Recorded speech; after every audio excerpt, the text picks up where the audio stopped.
Hello, peace and greetings. I am Bella, and this is the new True Crime Reading channel.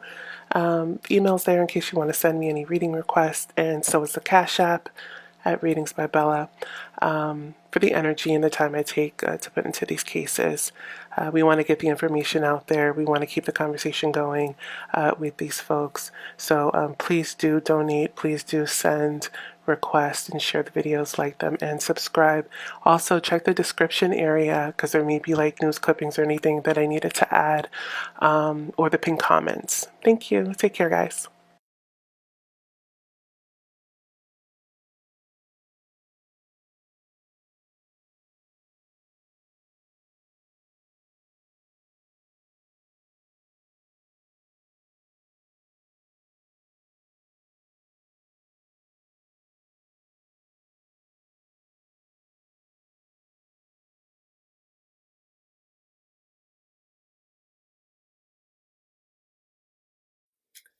Hi, everybody. We're back with another reading for Amber Shelton.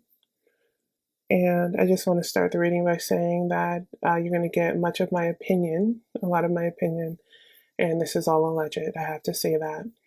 Um, so basically, what everybody is pretty much thinking about the parties that are involved is pretty much what the cards are saying here.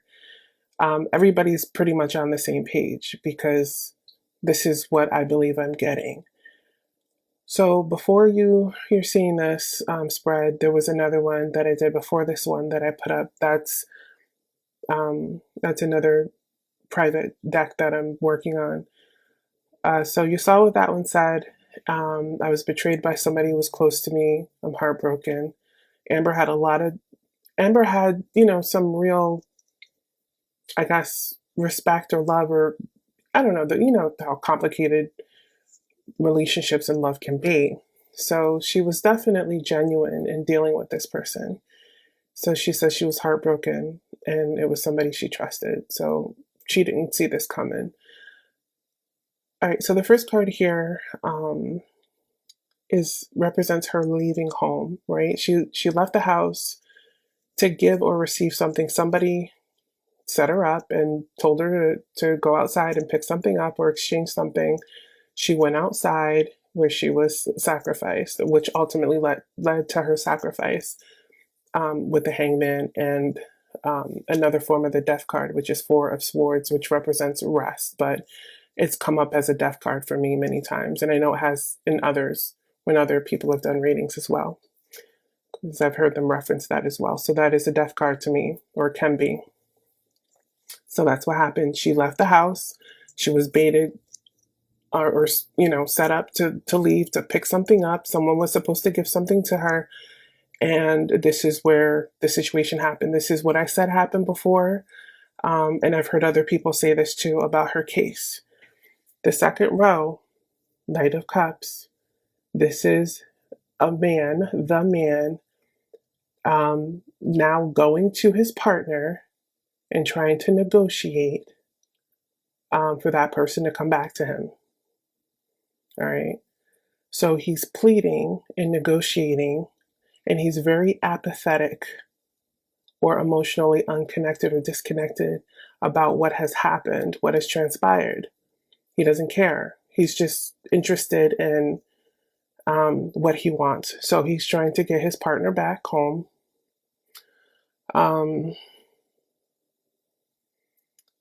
Says that I had to take notes here. So the Page of Swords represents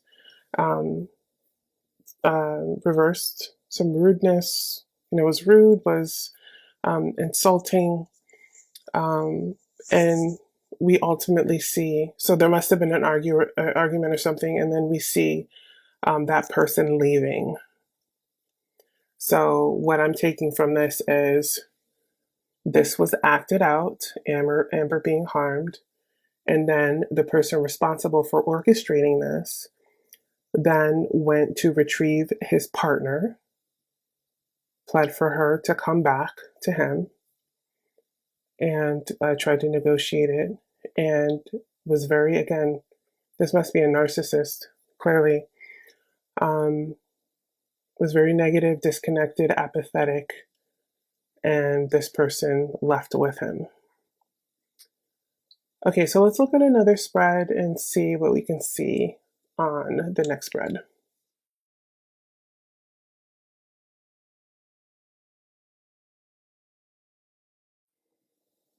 Okay, folks, so we're back with the third spread for Amber Bam Shelton, and this will be the final spread. So Amber basically is telling me what caused all of this was the desire for her to withdraw, or she basically wanted to get away from the Queen of Swords, who is the one that's responsible for initiating this through instigation or self-victimization, whatever it was. So she's the one that betrayed her, and through wishful thinking or through a plan or through choices, with that Seven of Cups, she decided that she was going to orchestrate the demise of Amber. So with the Five of Swords, we see that this was all over this dispute or the struggle with power or the struggle with ego. Somebody's ego was bruised, or someone was a control freak or manipulative person, was not able to manipulate as they desired, and then got a third party involved. This individual is familiar to the person that harmed Amber. Okay, death was the result of this perpetrator in the Five of Swords, who is familiar with the party involved. She or he knows the perpetrator and rewarded them well. They were paid, they were rewarded for harming Amber. There you go. I don't care what nobody says. Somebody jumped in my comments on YouTube um, talking about something. I left the comment there, but this reading basically reflects everything I got psychically from the first reading, except for this part. This part became speculation because remember, I told you that I saw a dark-skinned, a person that was taller than her and was dark-skinned, very low haircut or bald. All right. Somebody said, well, the person in question is not dark-skinned. And then I immediately thought, well, then this was somebody that he paid to do it, because this happened in broad daylight. So, and this person could have been like hard up for money. They could have been somebody that um, has done this before or didn't care or had nothing to lose or whatever. Maybe, I don't know, but it was somebody who was willing to do this in daylight, broad daylight. So this is what we have for this reading. Again, it's alleged, but you know the deal. That's something I have to say. But this information is consistent, except for this part as well. I think people were speculating this, or maybe some people close to her knew that Amber wanted to separate herself from the situation, and then the Queen of Swords decided she was going to betray, and through wishful thinking with the Seven of Cups, like I said, put this together, and here we are. So, also somebody asked me if I could do a reading for the people in question. And the thing with that is that it is unethical to read a living person without their permission. I don't do that. What I could, well, and I feel like that Amber gave me enough information that there's no need to read anybody else, but I don't read people without their permission. Because I think it's unethical, and I really do think that you should have that person's permission. And also, it's not always necessary to read people, because if they're involved, it's going to come out. Like, people are going to know, people are going to feel it. Other psychics, other sensitives are going to know. So there's nothing that I would have gotten from a reading from a suspect that I wasn't already picking up on. So I did not read those parties, because again, Amber was very clear the first reading, but I just wanted to come back and say, no, I did not read the other parties because really I didn't have to. One, and two, I'm not reading people without their permission. Um, it just seems like bad business and it's an invasion of privacy. And again, I don't really need to read them because the victim is speaking. Um, and what else can I share with you guys?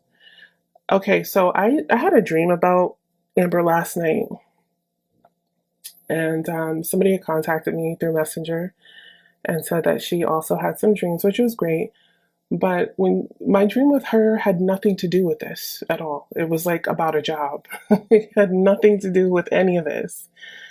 I'm really trying to get her to tell me where exactly she is. I know where this happened, but it may not be in the same place, where she may not be in the same place or near there. I don't know. I kind of feel like the person that was paid to do this, if the person again was rewarded, person that nostalgic, person memories, person that knows the other party did this, okay, to Amber. Um, I don't know if they're a professional, if they've done this before, if there's a certain place that they would have, put her, but I'm trying to find out where. I'm trying to get that information. If she wants to give it to me, she will. If she gives it to somebody else, she will. But family and friends should be actively looking anyway. Now, the other thing about the dumpster, now I saw her in the vicinity with this dumpster. I think I said it was I can't remember.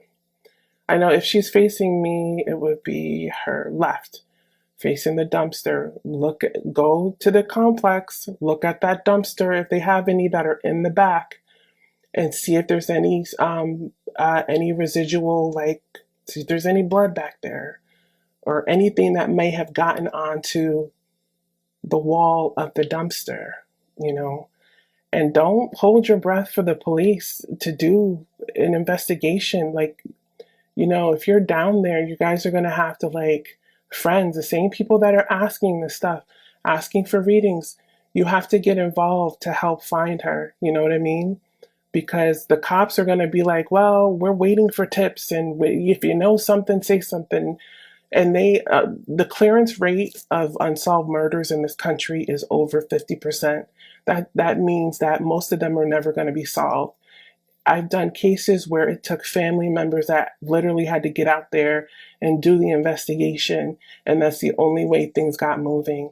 So if the police are actively working on this and they're dealing with it, that's wonderful. But oftentimes, it's going to take people to get out there and search, wooded areas, talk to people. Somebody knows this guy. Somebody there knows who this bleeping guy is. Somebody knows who this is. And, it takes a street team to get information.